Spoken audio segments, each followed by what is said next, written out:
Мы вообще не планировали писать с тобой тут Двухчасовое интервью. двухчасовое интервью. Я бы, может быть, не дал бы даже согласие на полное интервью. Ты не скрываешь, что у тебя была агрессия. Не скрываю. Я знал, что будет хейт. Как ты выходил из этого буллинга? Обращался к специалисту. Реально? Да, пошел к психотерапевту. Реально?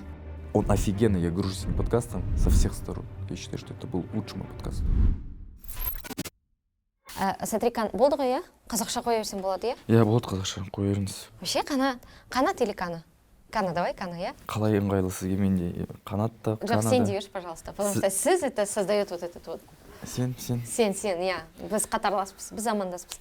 Этот кана десе, бізде картина қандай, условно. Кана орыс тілді. Кана орыс тілді, бірақ қазақ қоғамында қазақтарға, қазақ жастарына жасап жүрген дүниесі бар деп. Сол кезде сенің жауабын, нет, я билингвал. То есть мен орыс тілді емес, мен қазақ тілін бітіргем. И сен соның астын сызып айттың. Меніңше, мен түсінгенімше. Бірақ біз сен каким-то образом солай танимыз. Орыс тілді деп. Орыс тілді деп. Окей, туындыларың орыс тілді, мүмкін сол. Бірақ дегенмен, кана, егер бэкграундын айтатын болсақ, қай тілде туып өсті, қай тілде тәрбие көрді? Мен негізінде тілім қазақша шыққан, ең басында. Соны өзім Қарағандыдан боламын. Қарағандының жай, былай, кәсіби жанұядан. Мамам медик, доктор, әкем бұрыннан бері кәсіп жұмысымен айналысқан, базар жұмысымен айналысқан, сол 90-шы жылдары. Өзім былай қазақ мектебіне оқыдым, бірінші қазақ сыныбынан бардым, сосын қазақ мектебін бітірдім деп айтуға болады. Бірақ та қоңырау шалғанда класстастармен, сыныптастармен орысша сөйлейтінбіз. Ауылға шыққанда орыс тілді достарым болды. Қалада? Қалада, иә. Қалада орыс тек қана, көбісі орыс тілді болды. Сол бүкіл анау балалық шағым ауылда өткеннен кейін көп орыс тілге ауынып кетті. Қалада өткеннен кейін дейсің? Иә, қаладан. Қарағандыда мен достарым көбісі орыс тілді болды. Сосын Алматыда да ауылда көбісі орысша сөйлейтін. Әке-ше, мама, папа? Әкем де, анам да қазақша таза судай, өздері қазақша сөйлейді. Үйде? Үйде. Менімен мүмкін орыс тілді кішкене ауып кеткеннен, менімен орысша да қазақша да сөйлейді. Негізінде жанында екі тілді. Ондай бір тілді таңдаған емеспіз. Бірақ әкем мен де анам да өте ұлтшыл. Қазақтарға қаны ашитын адам. Қазақ тілге көп мән беретін. Әкем сур салма дейді ғой қазақтарда. Сол әкем, анам да сондай үлгі тұтатын кісілер. Қалай ойлайсың жалпы? Тілді толық знание языка. Оно делает незнание языка. Не то, что незнание. Тілді толық білмеу делает недоказахом человека. Бұл сұрақ негізінде мен өзім жауап іздейтін сұрақ. Мен ойымша жоқ. Қазақ ол тек қана тіл мәселесі емес. Қазақ ол ішіндегі бір интуитивтік бір сезім. Мен бала киносын түсіргенде, деректі киносын түсірген кезде, олар мен қазақ екенімді жай бір көзінен танитын. Сол бір интуитив бір сезім болатын. Олар бірақ ағылшынды тілді қазақта ешқашан көрмеген. Бұлар бұрын көрген, бірақ талай көрмеген. Бірақ бір сезім бір-бірімізге сол бір байланыс болған. Меніңше ол тек қана қазақ пен қазақ халында тек қана сол байланыс болады. Бірақ меніңше қазақ тілді білмеген қазақтар, олар қазақ тілді білу қазіргі кезде ол үлкен привилегия. Бірақ қазақ тілді қазақтар білмеген, олар негізінде мүмкін кей жағдайда кейбір жіңішке бір менталдық моменттерді түсінбеу мүмкін. Мысалы? Негізі мен әйелім орыс тілді. Әйелім орыс тілді болғандықтан кішкене ойлан бар, ол қазақ тілді болғанда мүмкін басқа бір жоқ, былай я прям вижу по ее глазам сочувствие, что она какие-то моменты не понимает на казахском. И вот это сожаление, что біз былай бір жанұяда болғандықтан бір контент, мен қазақ тілді контентті тек қана көрген кезде мен басқа бір адам сияқты болып кетемін өзім басқа адам ретінде сезінемін. Ол мүмкін сол адамды ол көреді, бірақ сол адамды кішкене бір сезбей қалады деп қорқамын да. Сондай болып көрінеді.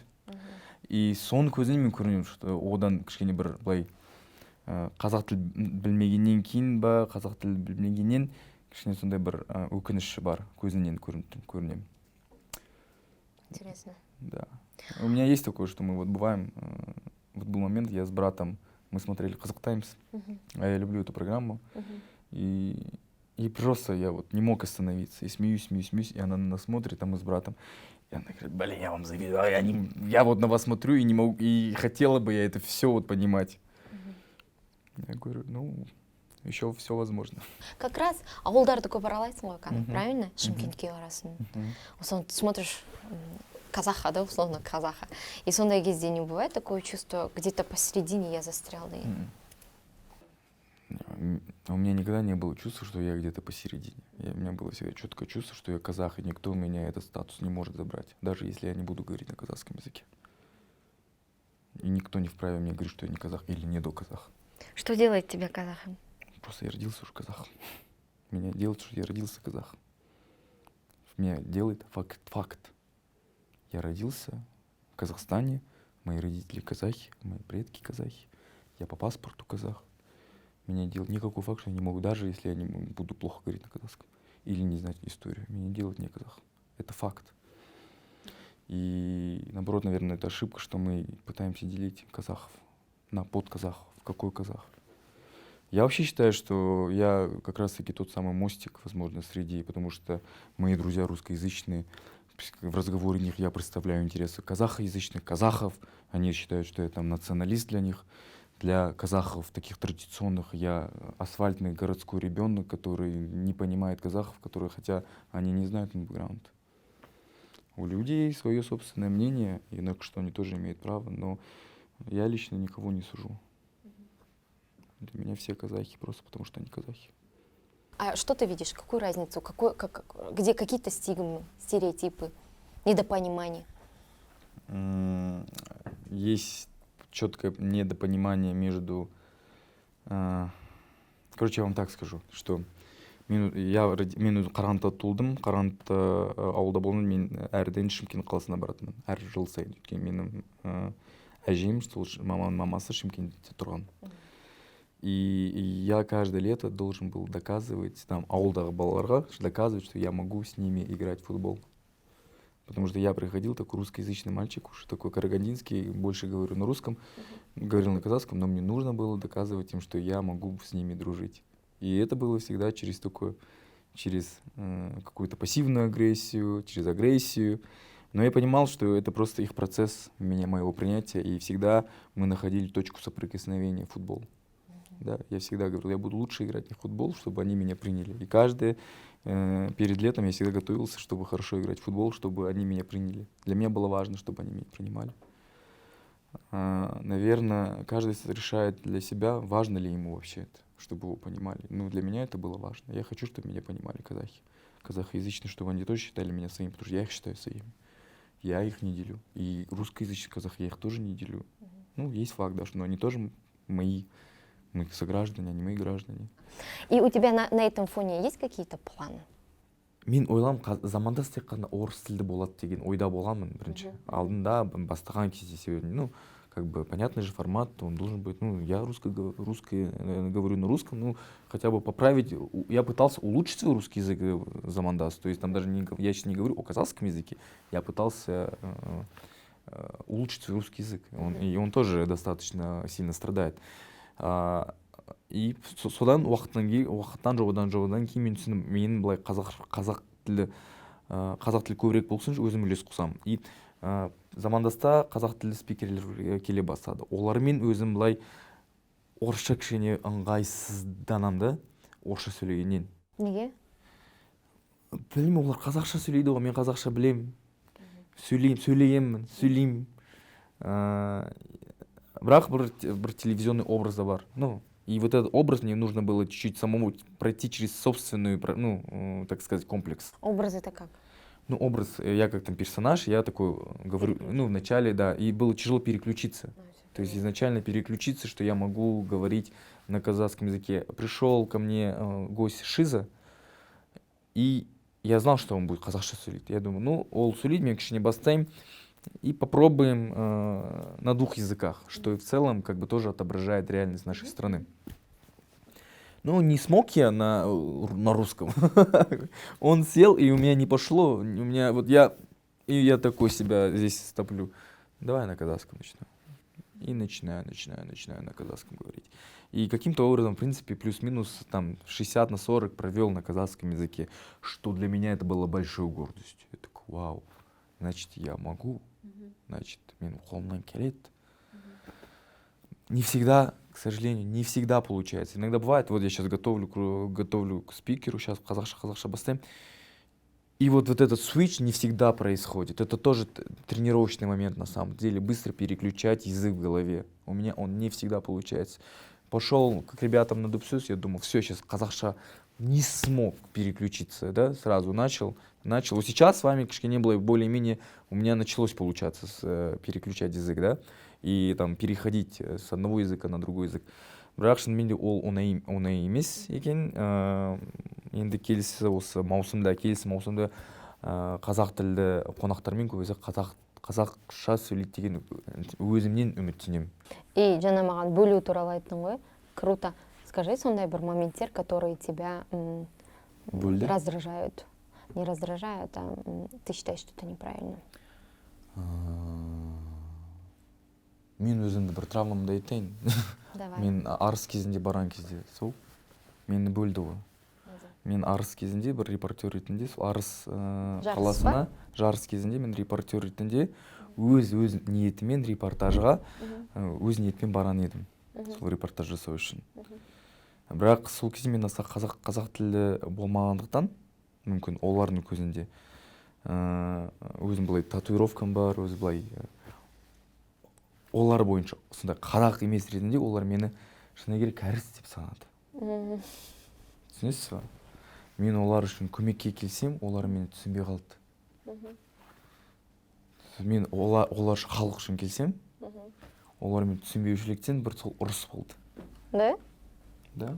Не, что сказали, типа, Меня же запинали.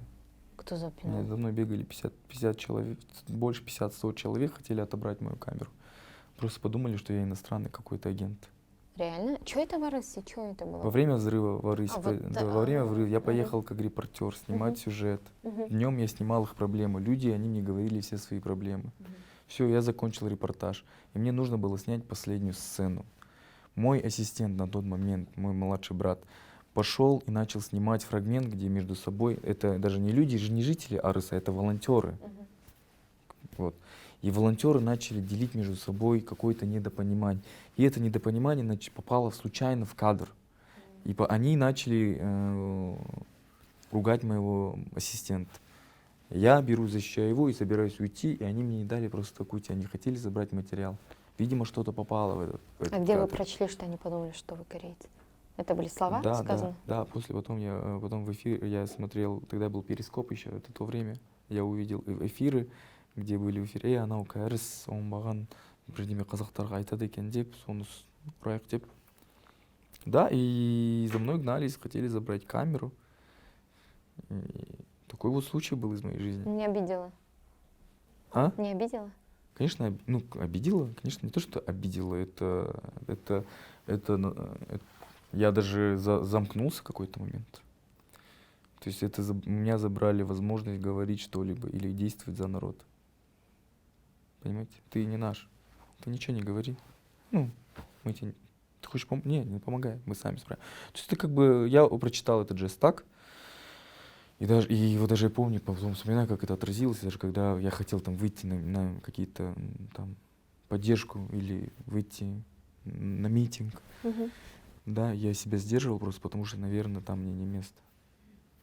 Было такое? Ну да, было. И вот это, да, это деление. просто потому что я русскоязычный, казах, нетрадиционный, в татуировках.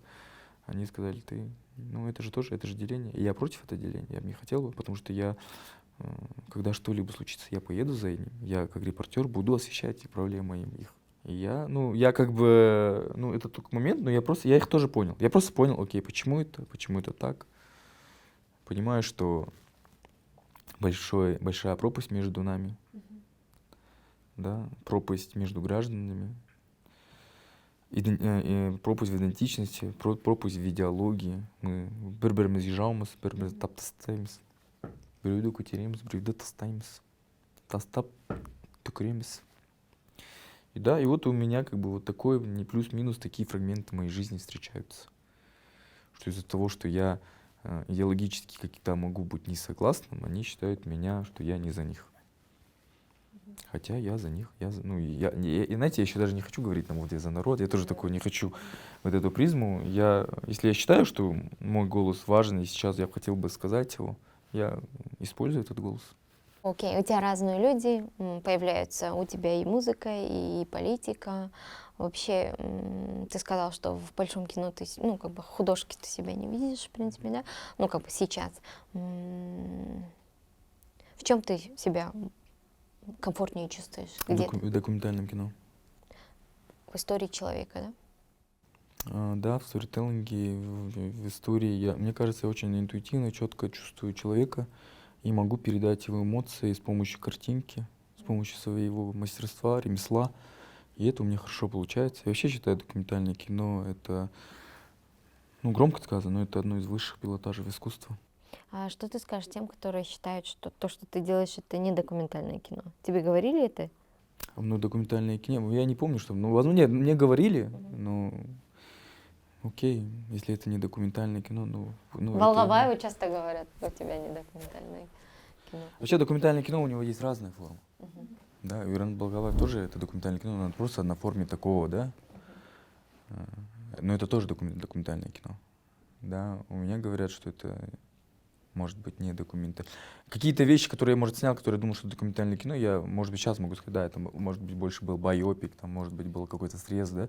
Но, тем не менее, еще такой бэкграунд. У меня и то, что я закончил, возможно, другую киношколу, у нас называют кино все что угодно. Ну, там, на Западе. Film, it makes film. Типа, фильм — это и есть фильм. Может, 3 минут, 5 минут, 10 минут — это фильм. Да, это если там есть история человека, то если там история, если там какая-либо драматургия, да, то это уже фильм, да. И как-то я с таким бэкграундом, да. А мне лично, я не помню, чтобы мне говорили, там, что это мое кино, может быть, не документально. Я уже даже не помню. Но я себя чувствую в этом жанре очень комфортно. Я еще чувствую, что я очень даже не досказал все свои темы. И сейчас я, наоборот, чувствую какую-то новую волну. Не знаю, я себя вижу на Красной площади, где-то на большом-большом фестивале, получающий большую награду. Ой, супер, супер. А скажи, какой фильм для тебя знаковый? Мой личный, который уже вышедший. Я все свои фильмы люблю, не могу их разделять на тот или иной, потому что с ними связывает много эмоций, чувств. Но есть такое, что когда фильм уже вышел, у меня минимальная с ним связь. Отпускаешь? Я его отпускаю просто. И иногда даже смотрю и такой, говорю, вау, это я снял? Или такой, я такое мог снимать. Иногда я смотрю и даже могу расстроиться. Тем более я уже так не снимаю. А ты смотришь просмотры, комментарии? Нет. Я еще и не смотрю свои фильмы. Уже, то есть я не пересматриваю свои фильмы. Почему? Ну а зачем? То есть я уже его пересмотрел миллион раз. Я знаю каждую секунду, каждый момент, каждую фишку. Где-то есть такой, тут здесь переиграл, могу расстроиться, тут здесь музыку. Сейчас у меня другое уже, сейчас я вижу немножко другую картинку своих фильмов, да, то есть я уже вижу другой язык. То есть я взрослею, мои фильмы взрослеют, тема взрослеет выборочно. Но вот эта вот интуитивная легкость и то, что у меня есть все-таки реально, у меня есть все-таки ощущение, что я могу раскрыть человека, и человек, даже если он где-то играет, это видно, что он играет, и я это могу оставить. То есть еще у документального, мне это все нравится, у документального кино нету правил. То есть там нет никаких правил, и что в этом жанре мне безумно нравится, что именно это такая палитра всего, где ты можешь и вот так сделать, и так, и разорвать, и музыку убрать, и без музыки там сделать, и смонтировать, и одним кадром, и без кадра, с актером, без актера, звук плохой, но ничего, а кому нужен хороший звук, условно. Как, знаете, Адиль Джалилов недавно, скриптонит, сказал, кому вообще сдался чистый звук? У звука тоже должна быть жизнь и энергия. То есть, если я очень сильно технически заморачивался, то сейчас я технически не заморачиваюсь. Хотя у меня есть большая сейчас возможность технически снять все идеально. То есть в плане На что ты заморачиваешься? на эмоции, на чувства. Берет, не берет. Фильм может быть технически крут, но он может не вызвать никакую эмоцию. Как ты это определяешь? Как Ты мне- отрофируешься и смотришь как зритель, или он должен... Нет, я как зритель как раз-таки не смотрю, я смотрю Вот как как? раз-таки автор. Как? Он должен тебя тронуть, да? Или тебя поменять, у тебя смысл вызвать какие-то? Нет, если он мне ответит на все мои вопросы, которые я поставил в задаче этом фильме. И еще интересно в документальном кино, ты можешь снять об одном, начать снимать об одном, Да. а потом он выворачивается в другой. Ты такой, вау, это же вообще не об этом. И я обожаю эти моменты. Я просто искренне, я прям ценю, я прям такой, прям, вот он, то самое момент, когда я благодарю, что я в документальном кино. Когда ты снял об этом, а потом, подожди, именно вот этот проследить. Перевернулась история, раскрутилась по-другому. И другой ответ. Это не то, что это волшебство. Это настоящее волшебство. Ну это жизнь, понимаешь? Она же жизнь, ты же показываешь жизнь, ты вручную не создаешь, как ты сам сказал в начале. А скажи, мы можем затронуть тему Бала и Жанар? Можем Да, же? да, можно я в уборную сбегаю? Жанар Байсеміз бала фильмі туралы ол кісі шетелде қазақ балаларын түсірді. Осы жақында подкастта көрдіңіз да, айтты. Айтқанда осындай бір әңгіме болды.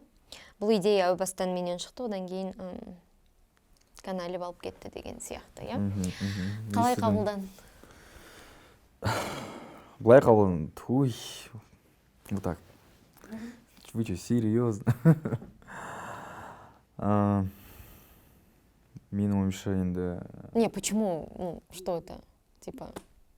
Я не знаю, то есть это ее личные эмоции, которые вылились. Мне больше, наверное, не претензии не к Жанару, а претензии к журналистам и претензии к редакции, которая это кликбейтнула на моем имени. И вот так вот в постах известный режиссер украл идеи. Ну, тут больше к ним. Зачем манипулировать аудиторией? Раз.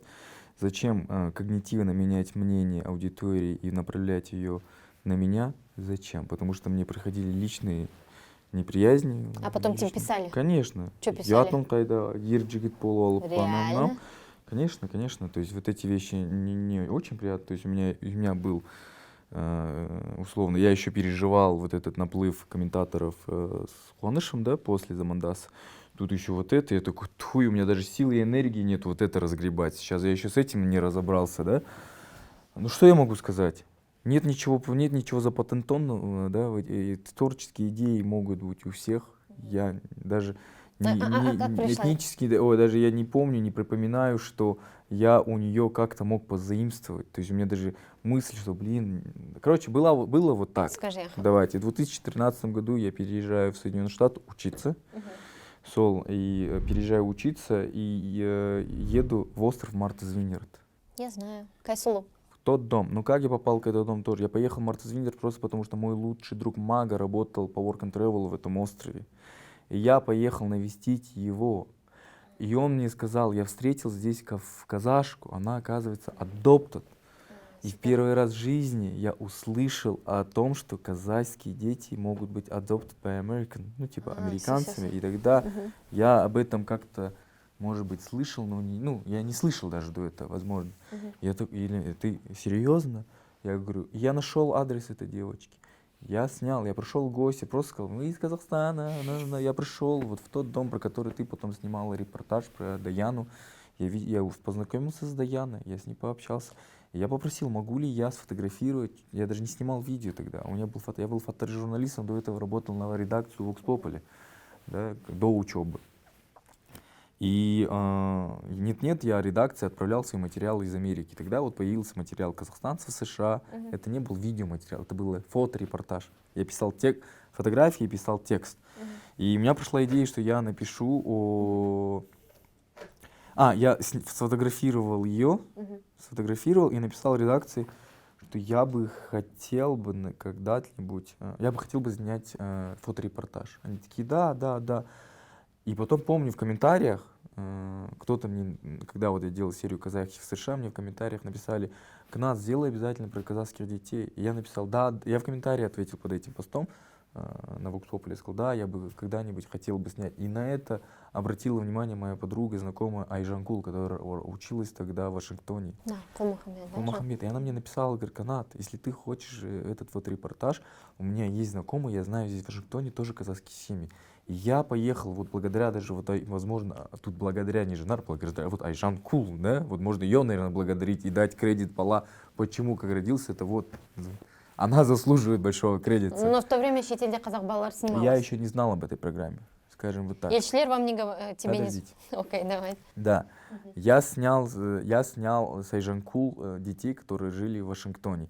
И потом я думал, еще хотелось бы снять. И начинаю, у меня тогда был, у меня была неплохая коммуникация вот, с консульством Казахстана, который находился в Нью-Йорке. Я им написал, а можно ли вообще снять эту серию? Я бы хотел. И она мне тогда сказала, что вот сейчас, через месяц, приедет телеканал Казахстан. Телеканал Казахстан, вот могу единственное посоветовать тебя их. Ну я как-то, что они, что я, у меня уже отдельно, у меня уже фоторепортаж. Это даже не был фильм, они снимали программу.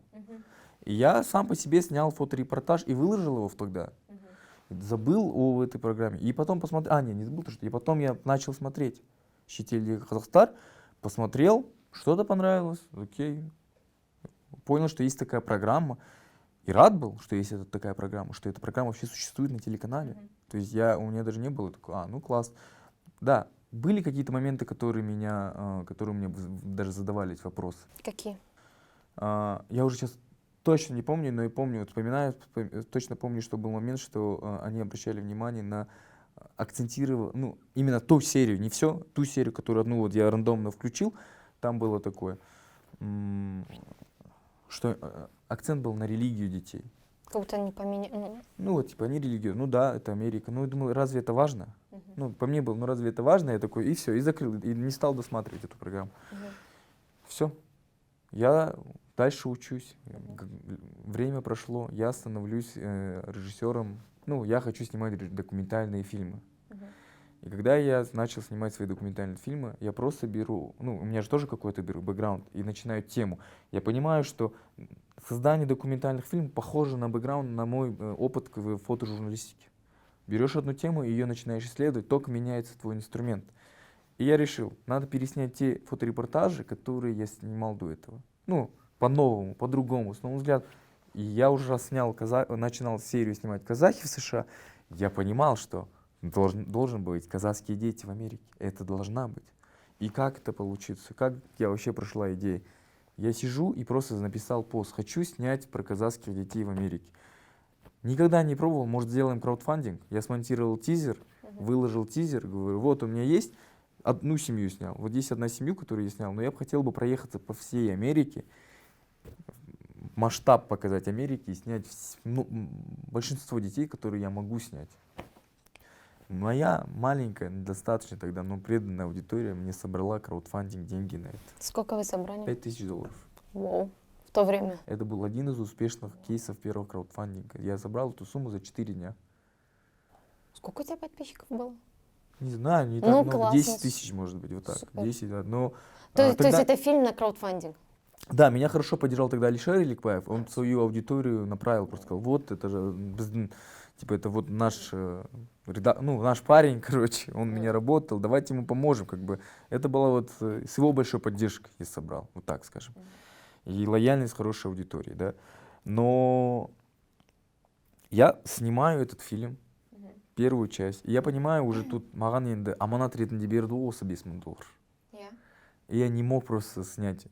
То есть мой план был снять 10-минутный шорт-фильм, но я, когда был удивлен, что мне насобрали, я понимаю, что у меня есть доверие людей, народа. Я не смог, я говорю, блин, мне надо постараться тогда снять, мне надо просто снять уже не получится. И все, я начинал исследовать эту тему. Я начал стучаться, стучаться во все там двери, я уже коммуницировал уже с семьями, я был в группе в там, Фейсбуке, посвященной этим семьям, да. То есть все, и началась моя вот большое погружение к этой теме. Я снял первый вариант фильм, он мне не сильно понравился. А было несколько вариантов? Да, было несколько вариантов. Я снял фильм первый вариант, он мне не сильно понравился. Я такой, понял свою ошибку и переснял какой-то момент. У меня герои отпадали еще. Видишь, у меня еще там такие вещи. Я отснимал, и потом герои говорили, нет, мы не хотим, чтобы все-таки сниматься. Все-таки, окей, ты это тоже момент учтешь и уважаешь. Блин, ну работа, город, проехал другой город ради этого ребенка. Ну ладно. И пришлось переснимать. У меня появился новый герой, новый главный герой Джордан. Да, я уже больше взрослый, зрелый. Я начинал уже историю через него показывать. И так сложилось, так и получилось, что и уже я добавлял свои деньги. Уже на эти поездки. Уже я вкладывался в этот фильм, да. И так получился фильм «Бала». И мне просто больно и обидно, что мой такой фильм взяли, Улусмедиа просто вот так взяло и менің, извиняюсь, бүкіл еңбегін бір алды түкіріп жіберді соған. Даже больше тут не претензии к Жанар. Я потом открыл переписку Жанар. Жанар меня в 2017 году поздравила с этим фильмом. Отреспектовала. Я не думаю, я думаю, что больше они ее, знаете, подвезли вот так. Давай, скажи, Айтасал. Кана же у нас этот же, это он там басы же. Не, типа. логика бойынша не істеу керек еді. Алдынан өту, айту. Нет, а почему? Смысл? Чё? То есть сейчас я буду предъявлять всем, кто будет снимать казахи в Соединенных Штатах. Или вот ты сняла ту же мою семью, мне что, тебе было предъявлять? Кстати, да. Ты снимала, ты ездила до Яну, я видел твою программу, вот что я бы тебе написал бы. От этого детей в детском доме меньше не будет, от этого мониторий не уберут. То есть это такое как бы внутренняя кухня, которую не надо было вообще, оно не должно было выходить. Я точно считаю, я скажу, чуть вставлю свои при всем моем уважении моим коллегам, потому что все они мои коллеги, что нет такой темы, что оно является чьей-то. То есть, чтобы снять круто про кого-то и про какую-то историю, нужно снять 10 таких фильмов, 100 таких фильмов, условно. Или сейчас мы будем ругаться с Ренатом Балгаваем, что он снимает про бытовое насилие. Я тоже Кстати, снимал у вас про оно бытовое вышло насилие. В одно время, и мы друг друга поддержали красиво оба, и друг друга, да, перекинули аудиторию. Или я снимал фильм про легкие деньги, про влияние рекламы букмекерских контор. Он снял недавно про... Ну, там, да, лудоманию, и также он снимал про пирамиды, это все темы схожи, но мне сейчас тоже претензии иметь, да, я понимаю некую творческую такую штуку, но ты должен с ней справляться, ты никогда не должен переходить. А почему это появляется, скажи, Кана, почему это появляется, почему нету такой лояльности, такой поддержки, не конкретно сейчас про историю, таких моментов много, нету такой, бро, ты круто делаешь, ты классно, делай так, я так, ну, типа... с разных сторон, но будем топить за эту тему. Я думаю, просто это надо разобраться в своей, это больше вопросы к тебе. Если ты где-то не самодостаточный, и ты не уверен за свой продукт, наверное, оттуда и идет. Потом же еще Жанар сказала, что из-за того, что мой фильм русскоязычный, вот, опять, видишь, кстати, возвращаемся на разговор, кто делит. Она сказала, что мой фильм снят для русскоязычной аудитории, он набрал популярность. Я такой, ну это уже оскорбление. Во-первых, почему? Вы считаете, что фильм «Бала» не посмотрела казахоязычная аудитория? Я так не считаю. Это второе. И второе, говорить, что русскоязычный, он стал популярный, и потому что русскоязычный, тогда как?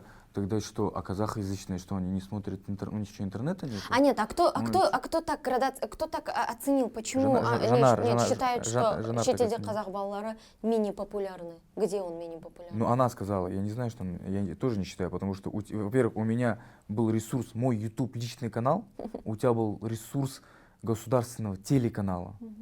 Еще надо тут поспорить, кто у кого какие ресурсы. Вы сняли за государственные деньги, я снял за краудфандинг.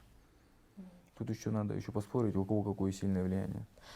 Мне кажется, мы должны поставить такой момент, что мы все брызат жасап жүрген адамдар. Очень не люблю, когда вот так вот тянут туда-сюда. Поэтому... И мой ответ: от этих споров детей в детском доме меньше не станет. Теперь, Кана, за это тебе пришло хейт келді саған. За что именно? Ну, жанардан кейін саған жазып бастады, жазып ұялмайсың ба? Ну, типа, да, было. Қайда, ютубке жазды, инстаграмға жазды? Лично. Ну, я потом посмотрел комментарии, больше комментаторы меня все-таки поддержали. Но личку писали, да, вот такие. Вообще, соңғы апталардың героя Ивлеевамен қатар. Мы с Ивлеевой делим один эмоциональный фон эти недели. Как ты выживаешь? Нормально, но было тяжело. Если вам искренне, честно говорить. Не было так легко, да. Как ты выходил из этого буллинга, кибербуллинга? Если... Мы это так определили с тобой, правильно, Джана? Как ты выходил из этого? Обращался к специалисту. Реально? Да, пошел к психотерапевту. Реально? Реально. И она мне помогла и вытащила. А что вы обсуждали? Если это не секрет. Просто... Ну, в целом, как бы, это же все взаимосвязано. Просто нашли точку, откуда все это пошло, и чуть-чуть облегчили эту боль. Я же могу сейчас говорить, правильно? Мы же можем это все обсуждать. Ну вот про историю с Кукой и с подкастом. Смотри. Это у нас получилось такое уже полное интервью. Ну, мне стало интересно, раз уж ты про Жанар начал да. говорить, я так дальше зашла. Смотри, ты начал искать в себе вопрос, почему у меня появилась агрессия. Правильно? Да, я начал от этого. Ну, ты не скрываешь, что у тебя была агрессия? Не скрываю. Но я считаю, что я имел на нее право. Почему она у тебя была? На этот вопрос не могу ответить, потому что это очень личное. Окей. Но оно было. Не, просто начался у меня тяжелый год, 2023. Давай, эмоциональный фон объясни, как Начался тяжелый эмоциональный год, связанный с... Ну, сейчас я просто не хочу, потому что это увидели родители. Начался год такой не самый, не легко, да, связанный с моими семейными какими-то вещами, да. Начался год. Я думал, что я справляюсь. Вот, и Замандас был такой некий мой отдушиной. Замандас — это была моя возможность просто уйти от этих проблем. Он меня сильно отвлек, он мне помог, он меня спас. Да, я ушел, работу ушел, да, не думал об этом. Но боль осталась, боль оставалась. А потом все, на конец года началось все очень много вот этих плохих новостей. Начался такой, извиняюсь, ну прям вот, как бы, и это все повлияло на меня. Какие плохие новости? Ну, в ты целом, про себя сейчас, да? Не про себя, в целом, ну, даже вот новости просто какие, что вот, даже вот я сильно воспринял, да, там, бытовое насилие, новость, да, вот это кейс с Бишимбаем, почему я резко начал выговаривать это, и да, и все. Кстати, вы вышли. Да, мы вышли, да. Все началось кипеть, и вот эта злость, все вот так, то есть во мне злость начала, даже злость, агрессия, да, так скажем, да, оно просто начало проявляться, и, возможно, бы, если бы, и, короче, оно вот там чуть-чуть, вот так, можно сказать, чуть-чуть дало о себе знать. Но ты его глушил, да? Думал, ну как глушил? Ты на него не обращал внимания? Он фоном просто фонил. Я думал, что это... Я его, так сказать, я не думал, что это настолько проблема, как мне казалось, а это оказалось истинно настоящей проблемой. То есть это травма, которая... Я не думал, что это травма, я думал, это просто... Мы все это переживем, главное пережить и не думать об этом. Но на самом деле мы иногда не понимаем знаков каких-то внутренних, да, и это все переходит. И, возможно, оно где-то перешло и на Замандас, и на Замандасе последнего выпуска, да, я где-то начинал проявлять свою там, да, не то чтобы агрессию, а где-то я не соглашался с тем, что я не могу согласиться, потому что если я не согласен, я не мог это не сказать. С Кукой имеешь в виду, я? Ну, вообще, и еще до подкаста, еще до Куки были еще там несколько эпизодов, где я, возможно, там был просто... Где можно было помягче, но я такой человек, я не могу скрывать все, что у меня на лице, все, что я думаю, я не могу скрывать. И благо я создал себе такой формат, где это не прямое интервью, да, там, где есть какая-то там, да, канон, да. Тут как бы это же такое плюс-минус, я его называю шоу. Ну, это твой safe place был? Да. Он остается safe place? Да. Но после ситуации подкаста с Кукой, он для тебя... Да, конечно, я безумно люблю. То есть, не чувствуешь ли ты, что тебе постучались в В дверь и накакали? Да, чуть-чуть. Чувствую. Ну, Сейчас не в обиду вообще комментаторам, это просто мы про внутренние ощущения человека, который... Смотрите, я считаю, что вообще режиссер не должен спорить с зрителем. И пытаться режиссеру сидеть и говорить: зритель, ты так не понял, я считаю это таким грубым тоном. Я имею в виду, я режиссер Замандас. Все супер. Я себя воспринимаю, просто я не пишу в титрах, я это режиссирую. Окей. Я Кана, в нем персонаж. Но я и есть Кана, то есть я тоже это такое, да. И я как режиссер, я бы мог бы смягчить этот подкаст, да. Или же, окей, я выдал, я его сам монтировал, я когда его монтировал, я болел, я знал, что будет хейт. Когда я его выпустил, я знал, что это будет хейт. Я сдержал свое слово, оставлю все как есть. Я практически оставил все как есть. Свою речь оставил. Да? И это самый долгий мой подкаст, на котором я работал. И он офигенный, я горжусь этим подкастом со всех сторон. Я считаю, что это был лучший мой подкаст. Даже если он вышел у меня такой эмоциональный. Да, где-то можно было смягчить, и обезопасить. Но не хотел я это делать, не смог я это сделать. И считаю, что не нужно делать, потому что формат у меня такой, да. Но зрители, видимо, не готовы еще к такому, потому что зрители не обратили внимания, что я говорю. Зрители обратили на внимание, как я говорю. И это, возможно, их сбило. Но сейчас мне сидеть и там, условно, говорить там: вот вы меня так не поняли, вы не поняли, извините, я не считаю, что я не должен это, потому что я как режиссер, это уже мое творение, оно уже вышло. Если люди посчитали меня тем или грубым, агрессивным, там, исламофобом, или как там они меня все называют, но это их право на это мнение. Не, Мкана, мне бы хотелось услышать не про оправдание, мне хотелось бы услышать, мы же на Off the Record много об этом разговаривали, и я в тот момент понимала тебя, когда ты просто мне объяснял, что ты имел в виду, что ты под этой агрессией, да, условно, подразумевал, что ты хотел, почему, какие страхи, что да и это несло. Окей. И мне это важно, знаешь, почему? Потому что я, как человек, я считаю, что ничего не бывает черно-белого. И я сейчас не пытаюсь: Кука красавчик, ты красавчик. Я так считаю, мы росли. Мем Балай — это мой первый, то, что я смотрела и кайфовала. Кука тоже самое. Но я считаю, что не бывает черного-белого. Но тут ты черный оказался, Кука белый. Мне кажется, есть градация разных цветов. И ты на это имеешь право, и Кука в том числе. Но я хочу, чтобы ты объяснил вот этот серый, розовый, красный свой цвет, который... Смотрите, я посмотрел фильм «Достер», я был с ним не согласен. Окей. Вот. Я не согласен с тем, что... если честно, я вообще это настолько не хочу сейчас поднимать, это потому что это все начнется. Я снова буду переживать под этим комментарием. Все. Вот все. Но тем не менее, я вот так вкратце скажу. Все хорошо. Я считаю, что там есть, возможно, моя личная история, история знакомых, которые такой же Булат, да, такой же насильник, который спал с трупом. Я не знаю, спойлер, не спойлер, это, надеюсь, это не спойлер, да, и это спойлер. Ничего, его все посмотрели. Да, надеюсь, Почти, уже да. все посмотрели. Извиняюсь, если что, не специально. Я, когда монтировал этот спойлер, я миллион раз пересмотрел трейлер и монтировал по информации, которая есть в трейлере. Я пошла после этого подкаста, я хотела посмотреть глазами. Я надеюсь, что после Замандаса тоже люди пошли. Я на это тоже надеюсь и очень рад этому, если это так. И не надеюсь, что я не навредил этому фильму. Что я могу сказать? Я просто не согласен с тем, что я считаю, что есть такой тезис, что в Казахстане очень много насильников, и есть такое некое лобби. Прикрываются тем, что они потом делают справку, что они были невменяемыми людьми. Понимаете? Это прям такое категорически люди. И это есть люди мои, как бы, я знаю таких людей лично, которые сделали преступление, но благо их родители так настолько развели, что эти насильники не сели в тюрьму, а сели в психбольницу. И отсидели весь срок там. И потом вышли. И потом еще второй раз женились и создали семью. Я не согласен с этим. Я считаю, что и это как бы такое.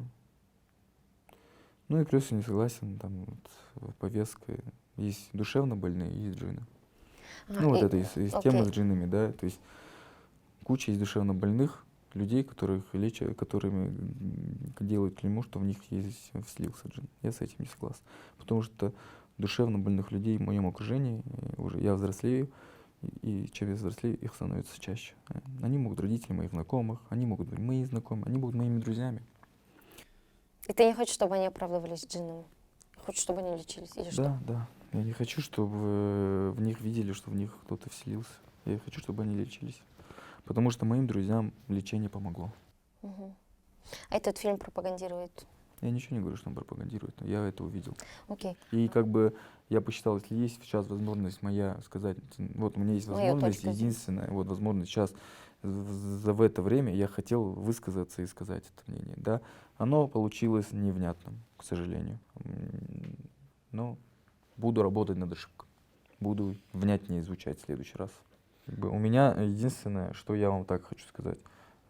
Мы с Кукой разошлись хорошо после подкаста, обнялись, и он знал, что будет такой подкаст, и он знал, что будет такой диалог. И как бы я ему сказал, что у нас не получится с тобой такой комплементарный, потому что мне, во-первых, ну, Куки тоже накопилось много вопросов.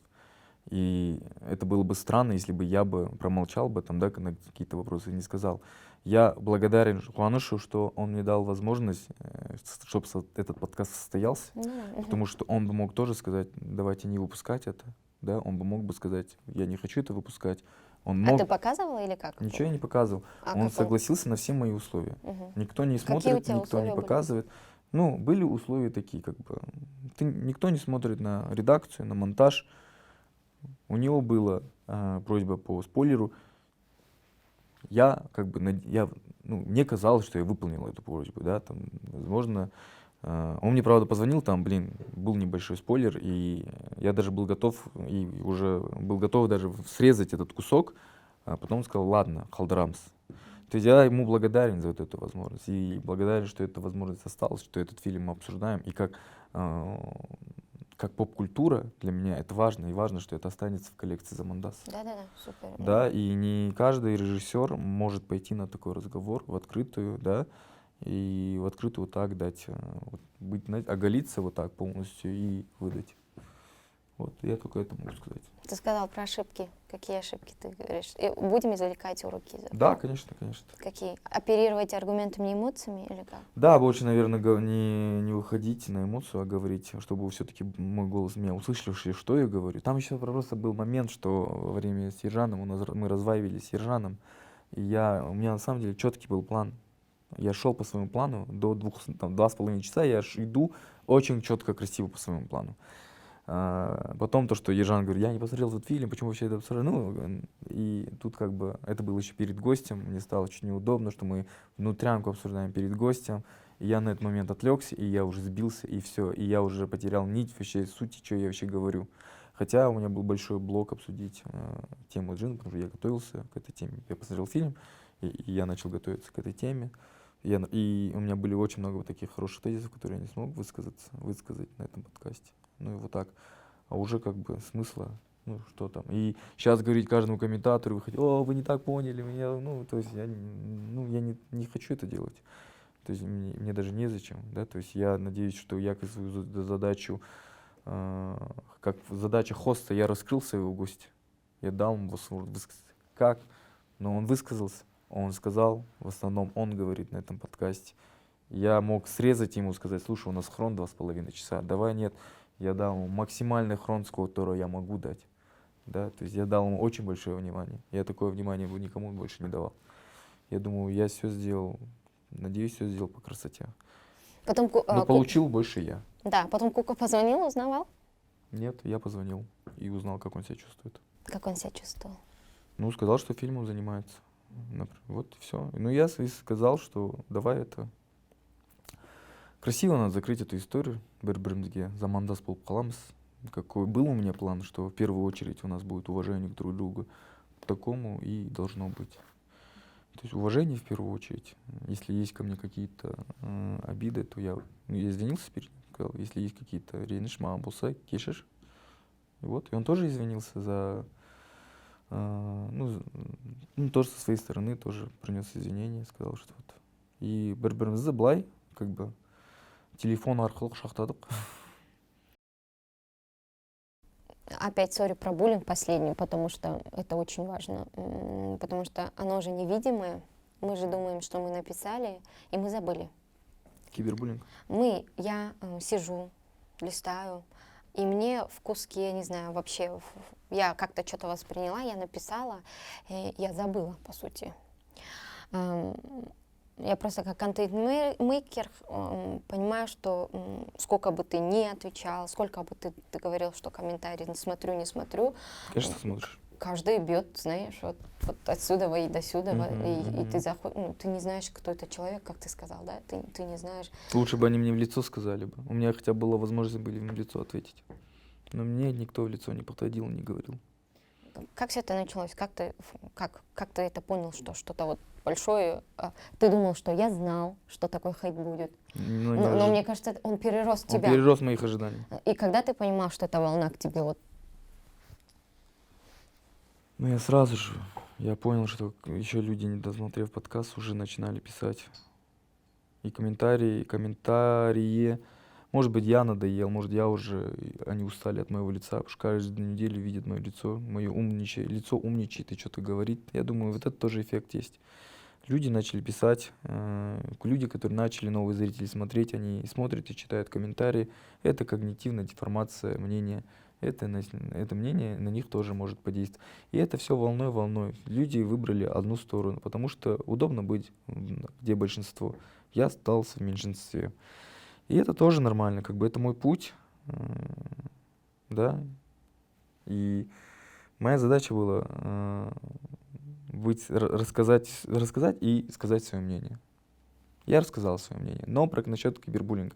Я больше даже переживал за родителей, потому что мои родители смотрят «Замандас», и они читают все комментарии. Да. Да. И вот тут мне было немножко... я переживал за них.